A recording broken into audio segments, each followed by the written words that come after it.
नमस्कार, कैसे हैं आप लोग? उम्मीद करता हूँ बढ़िया होंगे, स्वस्थ होंगे, अच्छे होंगे। आज हम बात करेंगे थोड़ा रिश्तों को लेके और ख़ास करके शादी के बाद के रिश्ते। शादी के बाद के रिश्ते हमें लगता है कि इतने बिगड़ जाते हैं, ख़ास करके चाचा, बुआ, मामा, मौसी, फूफा मतलब जितने भी मुझे लगता है कि लड़के के पक्ष के रिश्ते होते हैं, वो ज़्यादातर नाराज़ हो जाते हैं। और शादी के बाद में लड़के के नए रिश्ते सामने आते हैं। जैसे ससुराल के रिश्ते, साढ़ू के रिश्ते, लड़की पक्ष के जितने रिश्ते हैं वो सारे सामने आने लगते हैं। तो इनमें कन्फ्यूज़न उत्पन्न हो जाती है। सबको लगता है कि लड़का क्या है कि सिर्फ़ ससुराल पक्ष को ध्यान दे रहा है, ना तो उधर जा रहा है, ना तो कहीं आ रहा है। सिर्फ़ वो अपनी पत्नी की बातों में आके सिर्फ़ और सिर्फ़ वो पत्नी के कहने पे चल रहा है। तो मुझे लगता है हर एक घर में जहाँ पे समस्याएँ उत्पन्न हो रही हैं और इन्हीं कारणों से रिश्ते खराब होते जा रहे हैं। तो मैं जहाँ तक मेरा समझना है मुझे लगता है कि हर एक रिश्ते को समय देना चाहिए। जैसे मान लो किसी व्यक्ति की नई-नई शादी हुई है, तो अभी उसका नया-नया मामला है, वो कहाँ जाएगा, क्या करेगा, किससे मिलेगा, सब नया-नया मामला होता है और हर कोई व्यक्ति उससे मिलना चाहता है, बुलाना चाहता है, संपर्क बनाना चाहता है। तो इसको लेके इतना ज़्यादा परेशान ना हों, जितने भी पुराने रिश्ते हैं वो कन्फ्यूज़ ना हों और उस लड़के का भी सपोर्ट करें। आए दिन नई कोई बात कहने से पहले उसको सोचें, समझें कि उस लड़के पे क्या स्थिति गुज़र रही है। जो आ रहा है, जा रहा है, उसका तो सब कुछ नया मामला है। अगर वो उनसे संपर्क नहीं बनाता है, तो उधर के रिश्ते खराब होते हैं। अब पुराने रिश्ते तो उसके समझे हुए, जाने हुए हैं और बहुत ख़ास रिश्ते होते हैं, बाप के पक्ष के या लड़के के पक्ष के। लेकिन कन्फ्यूज़न इतनी क्रिएट हो जाती है कि आने वाले समय में ये सारे रिश्ते बंद हो जाते हैं और रिश्ता चालू कौन-सा रहता है? ससुराल पक्ष का रिश्ता। तब लोगों को लगता है कि इस व्यक्ति को सिर्फ़ ससुराल पक्ष से मतलब है, बाकी किसी से मतलब नहीं है। और इतनी ज़्यादा प्रॉब्लम क्रिएट हो जाती है कि आने वाले समय में उम, मामा, चाचा, मौसी, बुआ, फूफा जितने भी अहम रिश्ते होते हैं, वो सब खत्म हो जाते हैं। बचता क्या है? ससुराल पक्ष का रिश्ता। और इतनी देर हो जाती है और मैं लड़के से भी ये गुज़ारिश करूँगा कि नए-नए सिस्टम में आके पुराने रिश्तों को ना भूलें, उनकी अहमियत को समझें, उनको भी थोड़ा तवज्जो करें। वरना यही कारण देखे गए हैं कि घर में कलह मचने का एक कारण होता है कि अक्सर हमने पेरेंट्स को कहते सुना है कि शादी जब से हुई है तब से लड़का इधर ध्यान ही नहीं देता है, जो कुछ करता है ससुराल की तरफ करता है, ससुराल के पक्ष में आता-जाता है। तो मैं ये चाहूँगा कि थोड़ा तालमेल बना के रखें और नया-नया सिस्टम सबका होता है, शादी सबकी नई-नई होती है, सबको शौक होती है आने और जाने की, सबसे मिलने की। तो इसको लेके इतना प्रेशराइज़्ड मत करें और अपने घर में खुशी का माहौल रखें और लड़के पे इतना प्रेशर न करें वो पागल हो जाए। आजकल ज़्यादातर युवा हमारा जो है इस कारण से बहुत परेशान है कि एक तो पत्नी का प्रेशर रहता ही रहता है, झूठ कोई कितना भी बोले कि मेरे ऊपर नहीं रहता है। बकवास बातें करते हैं इंसान।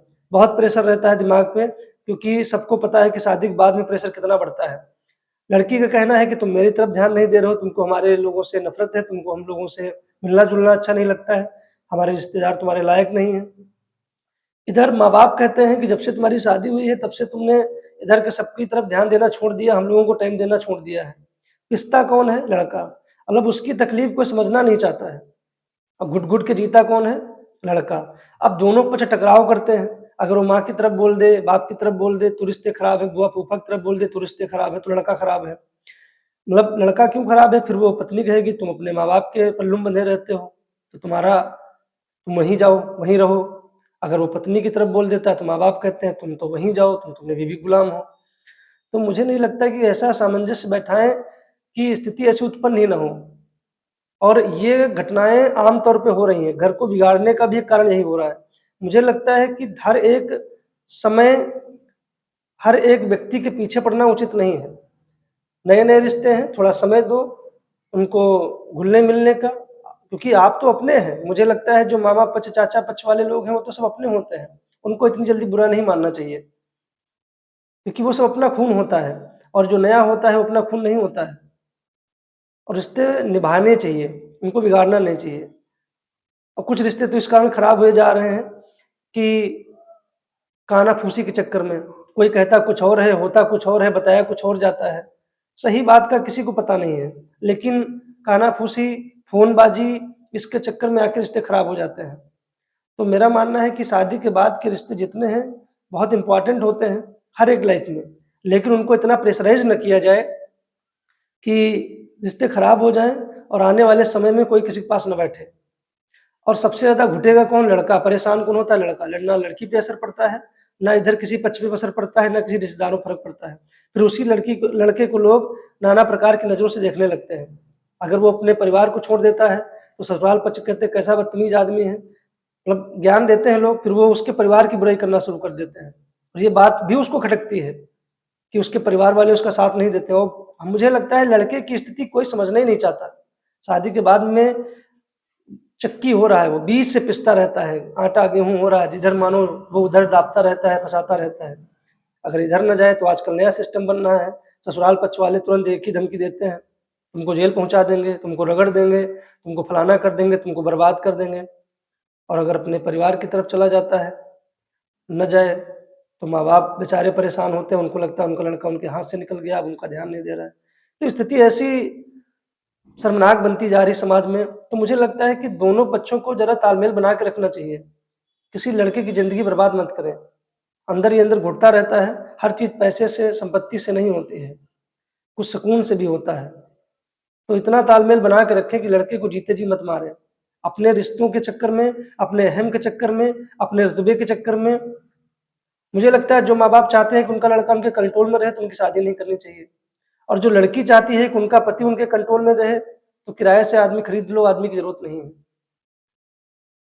हर एक व्यक्ति से मैं गुज़ारिश करूँगा कि कुछ ऐसी घटनाएँ ना घटित करें, जिसके कारण से किसी लड़के की ज़िंदगी तबाह हो जाए। बीच में घुटता रहे और घुटते-घुटते एक दिन दम तोड़ दे। तो रिश्तों को बरकरार रखें और समझें। मेरा यही कहना है, सबसे गुज़ारिश है, जितने भी मेरे लोग मेरा वीडियो देख रहे हैं, मेरी बात से सहमत हैं, ख़ास करके युवा मेरी बात बहुत समझेगा वो। और घुटता है वो, लेकिन कह किसी से नहीं पाता है।